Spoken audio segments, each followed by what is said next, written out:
On October 30th, 2025, the unthinkable unfolded at Windsor Great Park. Prince Andrew was formally escorted out of Royal Lodge after UK Parliament ratified his eviction and title removal. The once untouchable Duke of York stood stripped of privilege and address, his royal legacy collapsing under the weight of consequence. Eviction begins. Royal Lodge ordered surrendered.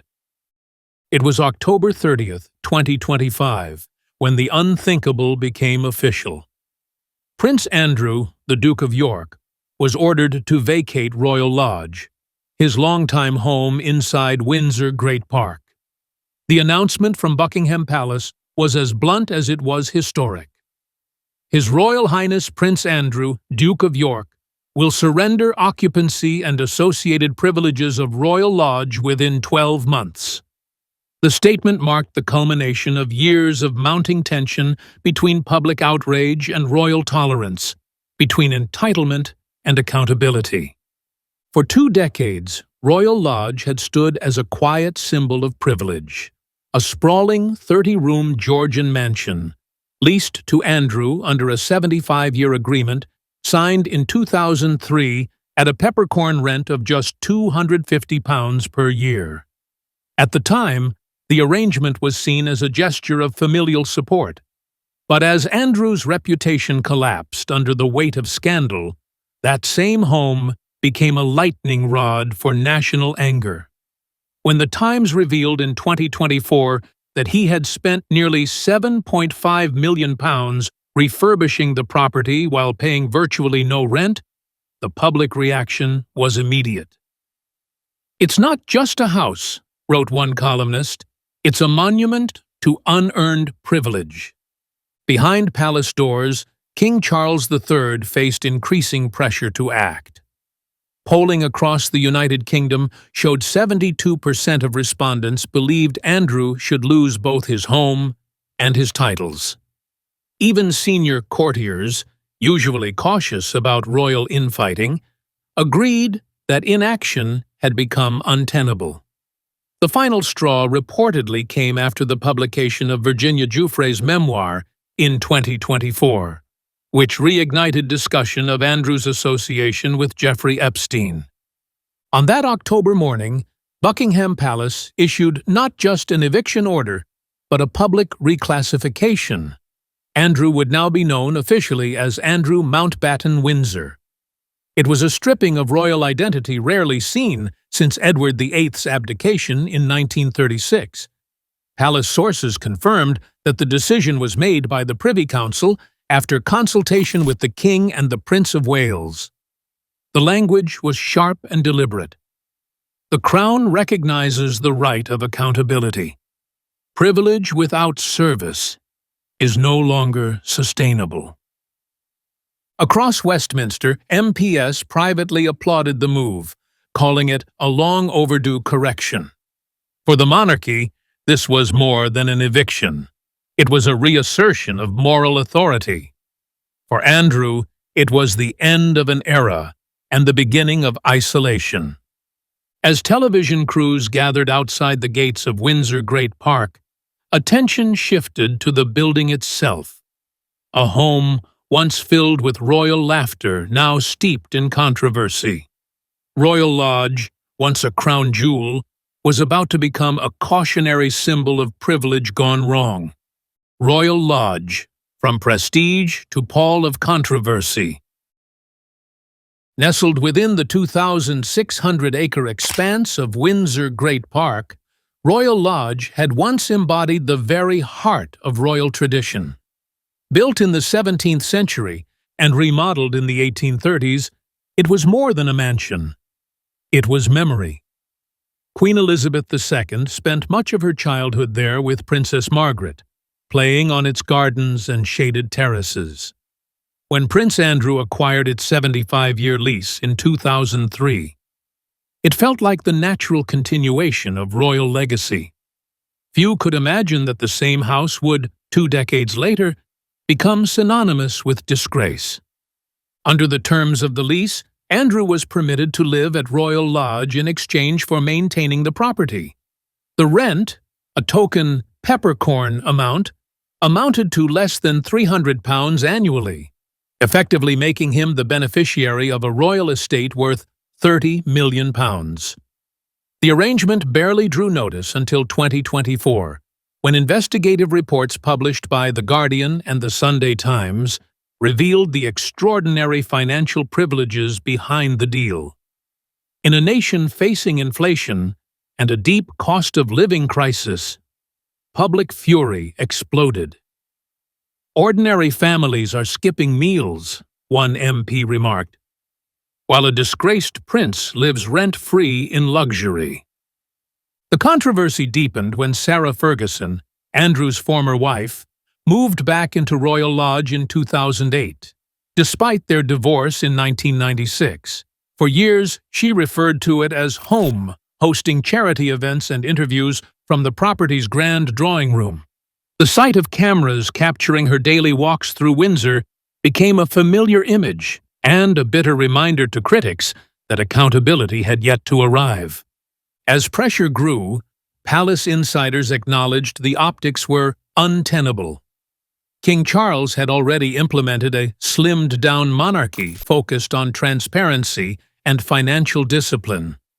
Yet Royal Lodge stood as the stubborn exception, a relic of royal excess that refused to fade. By spring 2025, discussions inside Buckingham Palace turned from reform to removal. The symbolism of Royal Lodge's fall from grace resonated deeply. Once the elegant backdrop of royal weddings, christenings, and celebrations, it now represented moral decay within the institution. "It's no longer a residence," said one senior courtier. "It's a liability."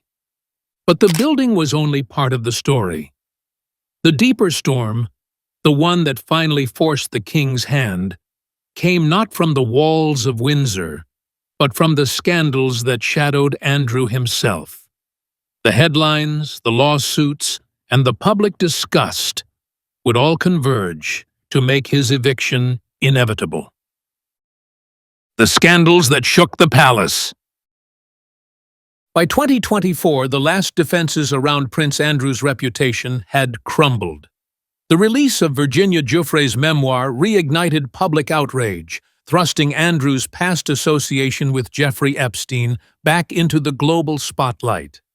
Once dismissed as gossip, the details now carried devastating weight. The book's release coincided with new witness statements and flight record leaks, refueling debates on accountability inside Parliament and the Privy Council alike. The scandal didn't just revive old wounds, it reshaped royal politics.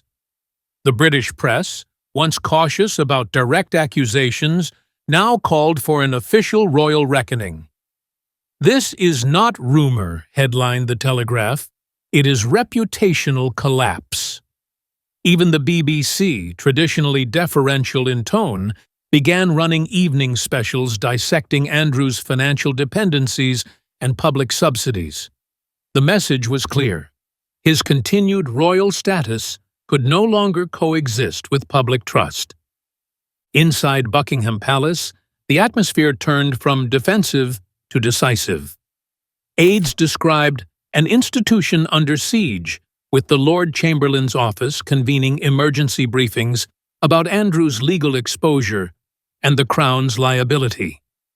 Privately, King Charles III was said to be furious that his brother's name continued to overshadow the monarchy's modernization efforts. "The public deserves honesty," one courtier quoted him as saying, "and the Crown deserves integrity." Public pressure reached boiling point in October 2024, as opinion polls showed 78% of Britons believed Andrew should lose his remaining royal privileges. Members of Parliament's Public Accounts Committee demanded a full review of taxpayer-funded royal properties. The symbolism became unavoidable. A prince once honored for service was now the face of scandal and evasion. Amid these storms, Andrew's behavior only worsened perceptions.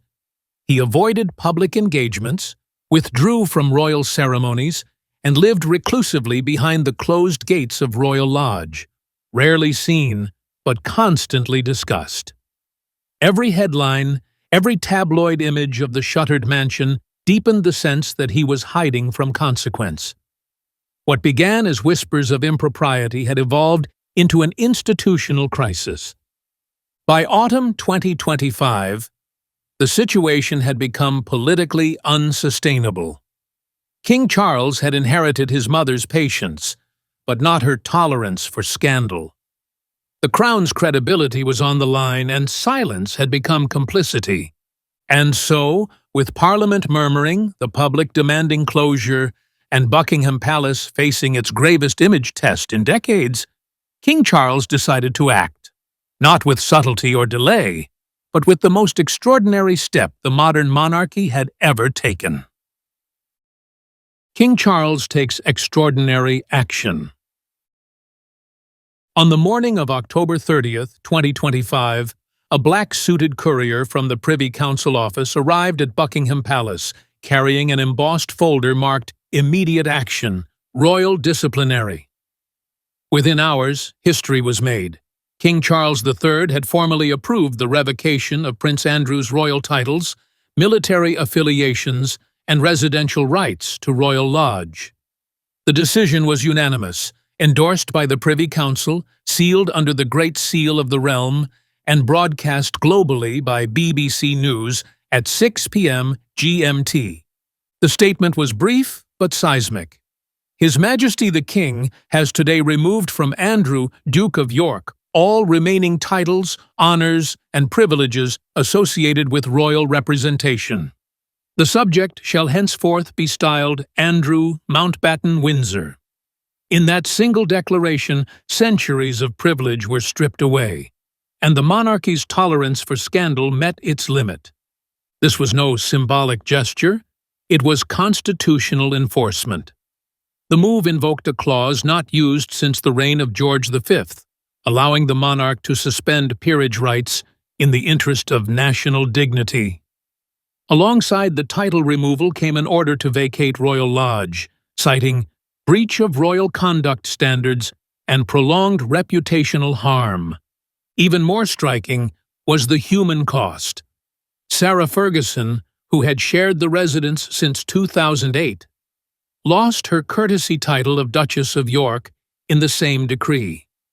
Her removal underscored that the monarchy was not merely managing scandal, but cleansing its ranks entirely. Palace sources told The Guardian that Charles's statement had been personally revised by Princess Anne and Prince William, ensuring the message was firm, unambiguous, and moral. Perhaps the most powerful line came at the end of the public release. The Crown expresses its compassion for victims and affirms that the privilege of status is inseparable from the duty of character.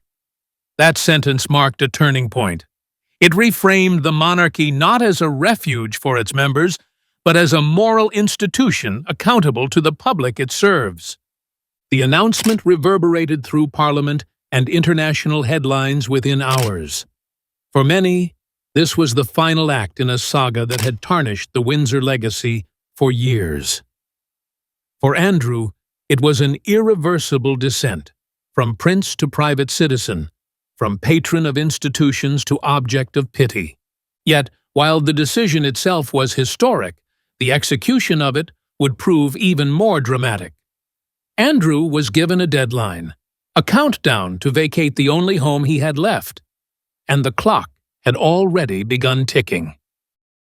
Andrew's deadline, a year to leave.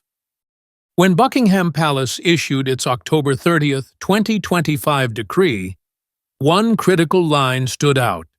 His Majesty grants a period not exceeding 12 months for the orderly surrender of Royal Lodge. Behind those restrained words was a storm of private emotion and institutional maneuvering. For the first time in modern royal history, a senior member of the family had been formally evicted by royal command. On paper, the 75-year lease, signed in 2003 with the Crown Estate, protected Prince Andrew's right to reside in Royal Lodge until 2078. But the king's legal team found leverage in a small clause buried deep in the contract. The tenant must maintain the property in accordance with Crown standards. After the Crown Property Office inspection in summer 2025, photographs showed neglected grounds, structural disrepair, and outdated fire compliance systems. Technical violations, but enough to justify a legal withdrawal notice. Even so, the palace wanted the exit to appear humane. Andrew was granted 12 months to vacate, until October 31st, 2026, though insiders revealed King Charles III hoped the move would occur much sooner, ideally by Easter 2026. A private note circulated to senior aides read simply, "Dignity through discretion. Delay will not serve him." Behind the scenes, Andrew fought quietly but stubbornly. He reportedly insisted that the lease was watertight and that eviction would set a constitutional precedent. His personal solicitor, Sir Robert Ogilvy, explored legal challenges, but the Royal Household Solicitor's Office quickly countered, citing the inviolable sovereignty of the Crown. Legally, once the king issued his directive through the Privy Council, no appeal was possible. The eviction wasn't just about law, it was also about optics. With the British public struggling under the weight of inflation and austerity, sympathy for Andrew had evaporated. Polls from YouGov showed 81% of Britons supporting the move, while royal commentators like Richard Fitzwilliams called it a moment of restoration for the monarchy's moral authority. For Andrew, the countdown began in silence. The ornate gates of Royal Lodge were closed more often, drapes drawn tight, and the flow of staff reduced to a trickle. "He walks the gardens alone now," one Windsor groundsman told reporters. "It's as if the walls are shrinking around him." Yet, as officials prepared for a simple move out, what they found inside the mansion turned that logistical task into something stranger and far more revealing about the man who once called it home. The shocking discovery: hoarding and home excavation. When removal crews arrived at Royal Lodge in December 2025, they expected a simple move. Instead, they uncovered what felt like an archaeological dig through decades of royal life. Room after room was crammed with papers, uniforms, and unopened crates dating back to the 1980s. In the old billiard room, boxes labeled Private Balmoral 2002 were stacked beside furniture still wrapped in its original paper. "It's not moving out, it's excavation," one staffer remarked. The Crown Property Office had to summon specialists, archivists, and hazardous materials handlers to sort official archives from private items. More than 200 crates of royal correspondence and Royal Navy dispatches were transferred to the Windsor archives for safekeeping. But the real revelation was emotional. Friends described Andrew as a man living among ghosts, trapped in nostalgia since withdrawing from royal duties in 2019. "He couldn't move forward," a former equerry said. "Everything in that house was a monument to when he still mattered." The cleanup, meant to take 8 weeks, lasted 5 months. Each room revealed signs of retreat: unopened letters, faded photographs, forgotten honors. Psychologists called it a symptom of isolation and loss of identity. Yet policy left no room for pity. A Crown Estate report finalized in May 2026 declared the property unfit for residence, denying Andrew any compensation. As Royal Lodge emptied, so too did the last traces of his royal life, leaving behind not scandal, but silence. Marsh Farm. From Palace to Farmhouse. When Prince Andrew's new residence was officially confirmed in January 2026, the announcement stunned both royal observers and the public.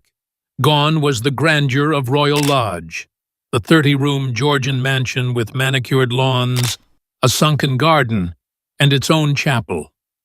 His new address, Marsh Farm on the Sandringham estate, was a jarring downgrade, a clear visual metaphor for a prince fallen from grace.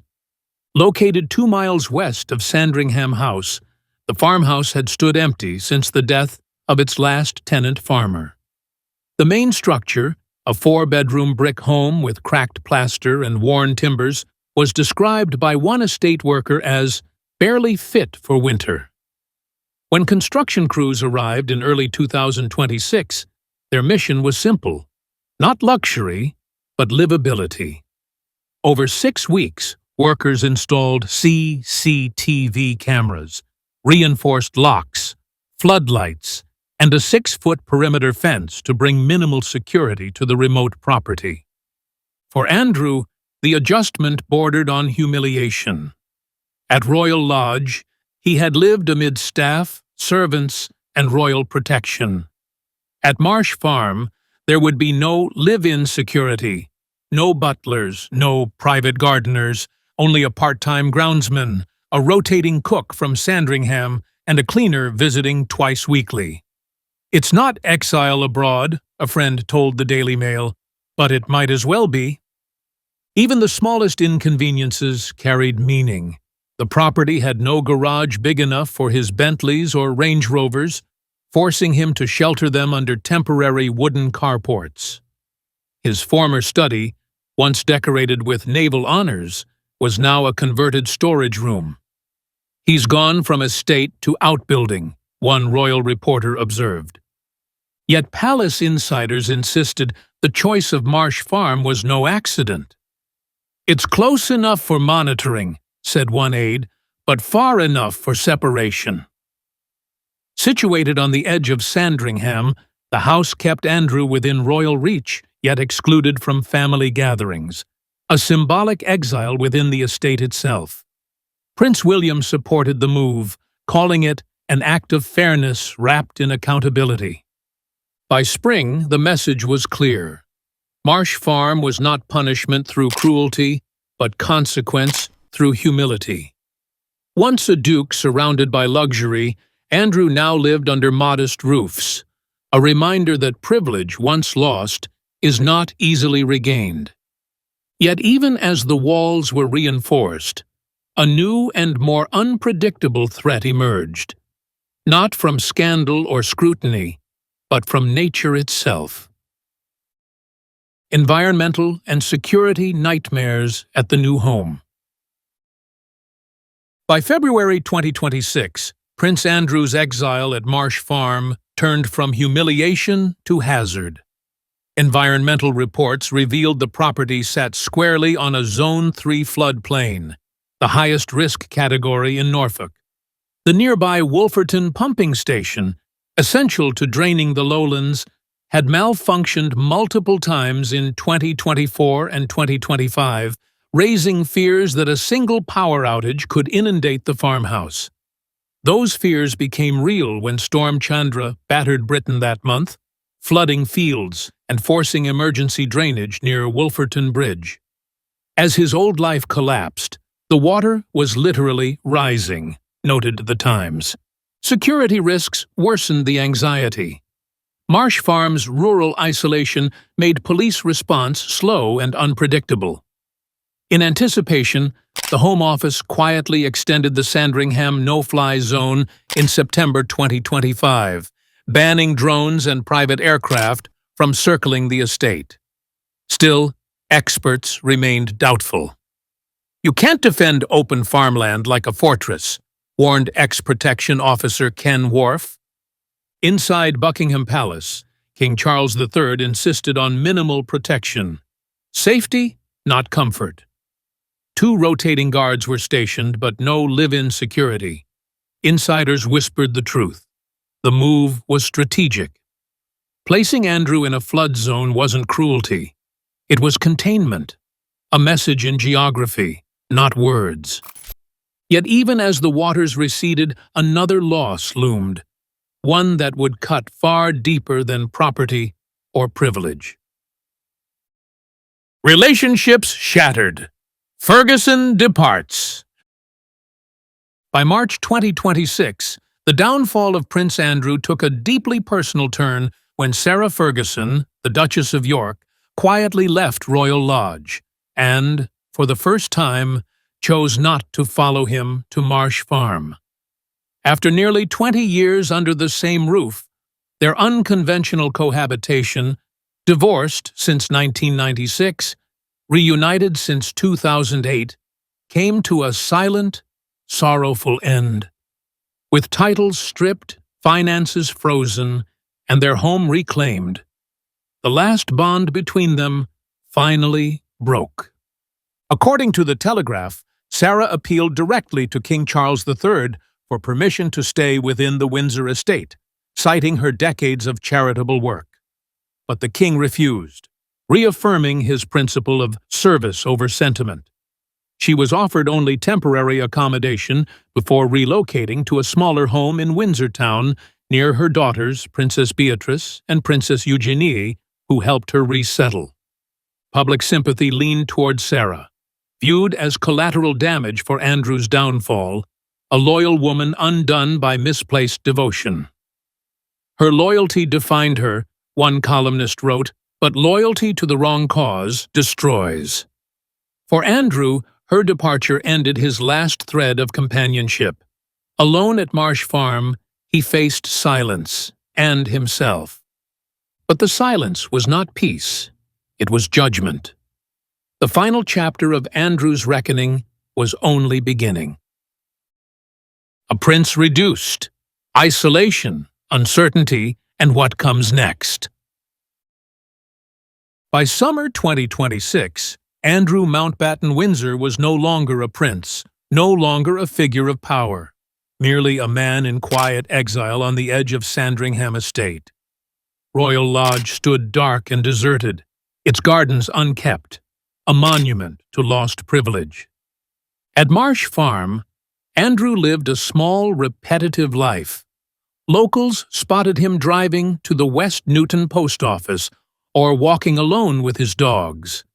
Gone were the staff, guards, and grandeur, replaced by part-time cleaners and quiet meals. "He's living in exile without leaving the country," one neighbor told The Times. Financial ruin shadowed him. A Crown Estate audit confirmed he forfeited repayment for his £7 million renovations after failing maintenance terms. His Duchy of Lancaster allowance was suspended, forcing him to sell art and vehicles. Even nature turned unkind. Floods in June 2026 nearly breached Marsh Farm, echoing his fall from stability. Historians called his downfall a necessary reckoning. His future, uncertain, diminished, perhaps abroad, reflected the monarchy's message: bloodlines do not erase wrongdoing. By year's end, Andrew's fall was absolute. From Royal Lodge to Marsh Farm, from privilege to penance, from royalty to irrelevance. By summer 2026, Prince Andrew lived in quiet exile at Marsh Farm, miles from the grandeur of Royal Lodge. Parliament's decisive vote had sealed his fate, transforming royal scandal into constitutional reckoning. His titles gone, finances frozen, and relationships fractured, Andrew's story became the monarchy's moral marker, a reminder that bloodlines no longer shield misconduct. For the royal family, it marked a turning point toward accountability and restraint. For Andrew, it was the end of privilege, the echo of power fading into obscurity. The gates of Marsh Farm closed not just on a home, but on a fallen prince.